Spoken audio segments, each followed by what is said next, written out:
కథ డీటెయిల్స్ లోకి వెళ్దాం. చంద్రగిరిలో పోలింగ్ అనంతరం పులవర్తి నాని డ్రామాలాడారని ఆరోపించారు వైసీపీ నేత చెవిరెడ్డి భాస్కర్ రెడ్డి.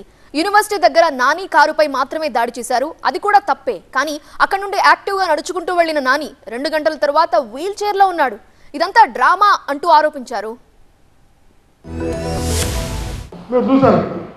అప్పుడు దాకా ఎలా ఉన్నారు? సంఘటన జరిగిన తర్వాత తనకు హుషారుగా ఉన్నాడు, ఎంత యాక్టివ్గా ఉన్నాడు, ఎంత యాక్టివ్గా నడిచాడో మీరే సాక్షి. జరిగిన తర్వాత కరెక్ట్ 2 అవర్స్ తర్వాత ఇంటికి వెళ్ళారు, డ్రెస్ మారింది, వీల్ చైర్ ఎక్కారు, కాళ్ళు కట్టుకట్టారు, చేతులు కట్టుకట్టారు, వీల్ చైర్ మోసుకొని వచ్చారు. అరే జరిగిన 2 గంటలకు ఏం జరుగుతుంది అక్కడ? అది నాకు కాదని చెప్పండి వీడియో, అంత యాక్టివ్గా ఉన్న వీడియో నాకు కాదని చెప్పండి. 2 అవర్స్కి అంతా ఈ పరిస్థితి ఎందుకు వచ్చింది? దీనివల్ల ఏమైంది? కొందరు అధికారులు బలైపోయారు, ఉద్యోగస్తులు బలైపోయారు, నిద్రలేని రాత్రులు గడుపుతున్నారు. ఎవరిని ఎప్పుడు ఏం జరుగుతుందో అంటే ఒక వ్యక్తి తన ప్రచారాన్ని పెంచుకోవడం కోసం, ఒక వ్యక్తి తన పేరుని జనాలకు తీసుకెళ్ళడం కోసం ఆడినటువంటి ఒక చిన్న నాటకం ఈరోజు ఏ పరిస్థితి వచ్చింది?